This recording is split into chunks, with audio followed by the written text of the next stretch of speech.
नमस्कार, good morning और आपका बहुत बहुत स्वागत है हमारे YouTube channel math with tricks में। तो फ्रेंड्स, आज हम बात करने वाले हैं 10 most important point for related exam. ठीक है, कोई भी स्टूडेंट है या कोई भी है, किसी न किसी एग्ज़ाम का तैयारी ज़रूर करता है, लेकिन इस 10 पॉइंट्स को ज़रूर आपको ध्यान रख के तैयारी करना चाहिए।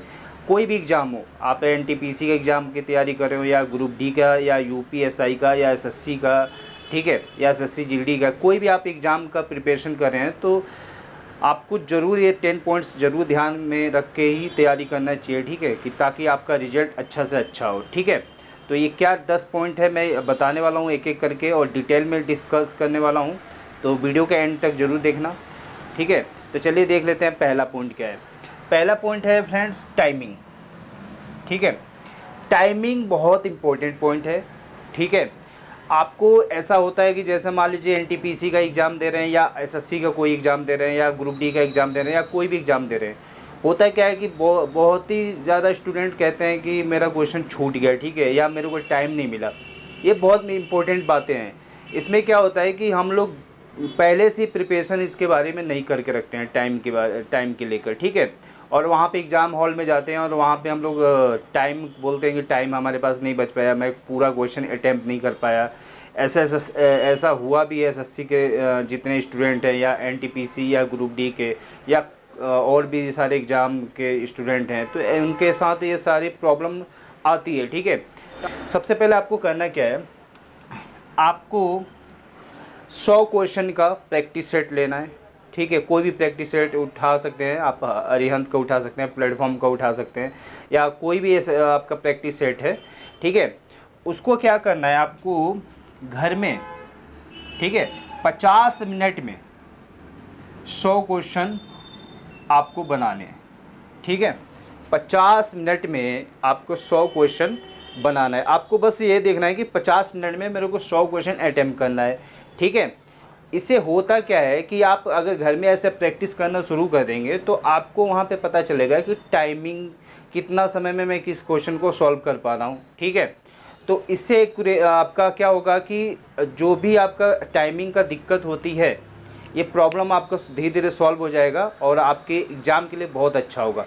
अगर यहाँ पे 50 मिनट में अगर आप 100 क्वेश्चन बनाना शुरू कर दिए, तो अगर एसएससी की बात करें तो एसएससी में अगर 1 घंटे का पेपर होता है प्री, ठीक है ना, 1 घंटे का पेपर होता है, तो अगर 50 क्वेश्चन में 100 बना लेते हैं तो वहाँ पर आप 5 मिनट एक्स्ट्रा भी लेके चलते हैं, 55 या 60 मिनट में आपका आराम से हो जाएगा पेपर सॉल्व, पूरा अटैम्प्ट हो जाएगा। ठीक है, ऐसी एनटीपीसी या ग्रुप डी की बात कर लें, एनटीपीसी या ग्रुप डी की, तो उसमें क्या होगा, आप अगर 50 मिनट या 60 मिनट में अगर 100 क्वेश्चन बनाते हैं तो वहाँ पे आपको 90 मिनट मिलता है। ठीक है, टाइमिंग, तो आपका टाइमिंग का प्रॉब्लम सॉल्व हो जाएगा। आप ये कोशिश कीजिए घर पे बैठ के कि आपको 50 से 60 मिनट में ज़्यादा अगर एनटीपीसी का स्टूडेंट है या ग्रुप डी का, तो 70 मिनट से पहले 100 क्वेश्चन बनाने की कोशिश कीजिए। ठीक है, और ये डेली बाय डेली कीजिए, जिससे कि आपका टाइमिंग का प्रॉब्लम सॉल्व हो जाएगा। और एसएससी वाले स्टूडेंट के साथ ये है कि आप जो भी क्वेश्चन है, जो भी प्रैक्टिस सेट बना रहे हैं, आप 50 मिनट में बनाने की कोशिश करें, जिससे कि आपका टाइमिंग का इशू ख़त्म हो जाएगा। ठीक है, अब अगला पॉइंट है नेक्स्ट, एक्यूरेसी। ठीक है भाई, एक्यूरेसी।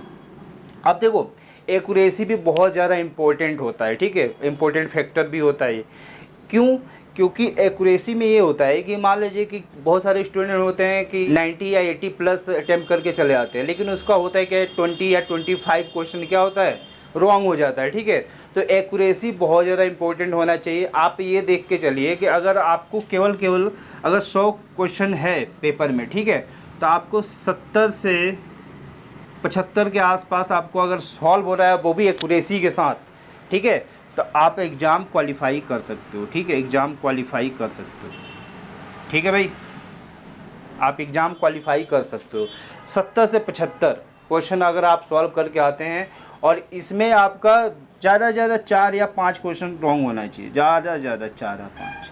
ठीक है, इतना क्वेश्चन अगर रॉन्ग है तो कोई बात नहीं, कोई दिक्कत नहीं। अगर एक आपका ज़्यादा क्वेश्चन रॉन्ग हो जाते हैं तो आपका क्या होता है, नेगेटिव मार्किंग होता है हर एग्ज़ाम में, तो उसमें ये दिक्कत होती है कि थोड़ा सा आपका मार्क्स कम हो जाते हैं। ठीक है, तो कटअप का थोड़ा इशू बन जाता है, तो आपको एक्यूरेसी को आपको सबसे ज़्यादा एक्यूरेसी को भी ध्यान देना है, ठीक है। और ये कैसे आएगा, आप घर में जितना प्रैक्टिस करेंगे, ठीक है। अगला पॉइंट है आपका वीक टॉपिक्स। देखो फ्रेंड्स, इसमें क्या होता है वीक टॉपिक्स में कि बहुत ज़्यादा स्टूडेंट इसको इग्नोर भी कर देते हैं, ठीक है।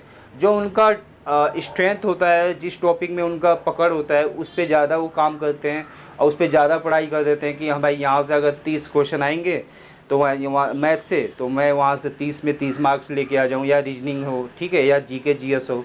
तो और जो वीक टॉपिक होते हैं उसको ध्यान नहीं देते हैं, ठीक है। अब होता क्या है कि आने वाला जब जो भी एग्ज़ाम होता है उसमें होता क्या है प्रॉब्लम कि आप जो आपका स्ट्रेंथ है उसमें तो आप अच्छा मार्क्स लेके आते हो, लेकिन आपका जो वीक टॉपिक है उसमें आप अच्छा मार्क नहीं लेकर आ पाते हो, ठीक है। जिससे प्रॉब्लम क्या होता है कि आपका एग्ज़ाम क्वालिफाई होना बहुत मतलब मुश्किल हो जाता है। तो आपको ये कहना है कि वीक टॉपिक जो भी है, हो सकता है आपका मैथ हो वीक, या रीजनिंग हो, या जीके जीएस हो, या साइंस हो, कोई भी टॉपिक अगर आपका वीक है, या इंग्लिश हो, ठीक है, कोई भी टॉपिक वीक है उस पर ध्यान दीजिए, ठीक है। आपका जो स्ट्रेंथ है वो तो आपका ही है, उसको तो प्रैक्टिस करना ही करना है, लेकिन जो वीक टॉपिक है उस पर ज़्यादा आपको टाइम देना है, ठीक है। तो इसको भी इग्नोर नहीं कर सकते, ठीक है। नेक्स्ट है ऑफलाइन प्रैक्टिस सेट। अब देखो ये बहुत ज़्यादा मैटर करता है, क्योंकि आजकल ऐसा है स्टूडेंट, जितने भी स्टूडेंट हैं मैक्सिमम ऑनलाइन ही प्रैक्टिस सेट लगा रहे हैं, ठीक है। ऑनलाइन जैसे टेक्स्ट बुक का है और भी सारे प्लेटफॉर्म का है आपका प्रैक्टिस सेट ऑनलाइन, उसको लेकर क्या कहते हैं प्रैक्टिस सेट लगाते हैं। अब होता क्या है उसमें, ऑनलाइन में होता क्या है कि टाइमिंग का इशू रहता है। उसमें टाइमिंग का ये इशू होता है कि आपको उसमें टाइम साइड में कॉर्नर में चलता रहता है, और उसमें होता क्या है कि आपको क्वेश्चन सॉल्व करने से ज़्यादा आपको टाइम पे ध्यान रहता है कि भाई मेरा टाइम इतना लग गया इस क्वेश्चन में, या इतना समय बचा है, ठीक है। तो ऑनलाइन में ये प्रॉब्लम होती है, लेकिन ऑफलाइन जहाँ आप लगाते हो प्रैक्टिस सेट, कोई भी प्रैक्टिस सेट आप लेके आ जाइए, और ऑफलाइन अगर लगाते हो प्रैक्टिस सेट तो उसमें क्या होता है कि आपको टाइम का इशू नहीं रहता है, आप धीरे धीरे सॉल्व करोगे। लेकिन ये हो जाएगा कि एक वक्त आएगा कि आपका ये ऑफलाइन प्रैक्टिस सेट से कि सभी क्वेश्चन आराम से बन जाएंगे, ठीक है। उसके बाद क्या करना है, आपको ऑनलाइन प्रैक्टिस सेट दीजिए, कोई दिक्कत नहीं है, ठीक है। लेकिन ऑफलाइन भी प्रैक्टिस सेट आपको लगाना है घर में, ठीक है। पहले प्रैक्टिस सेट ऑफलाइन लगाइए, उसके बाद वीक में 1 या 2 ऑनलाइन भी प्रैक्टिस सेट आप लगाइए, ठीक है।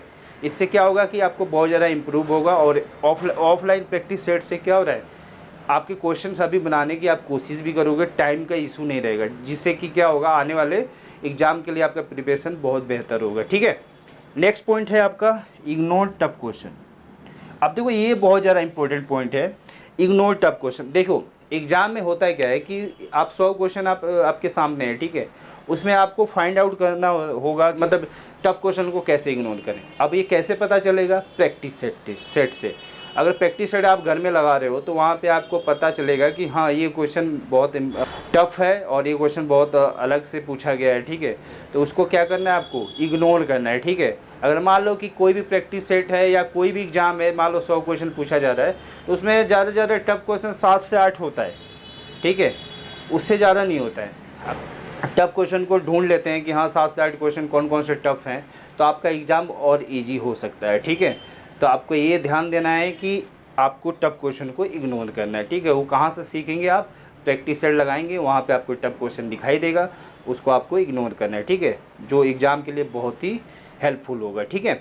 नेक्स्ट पॉइंट है हमारा नोट टफ क्वेश्चन, ठीक है।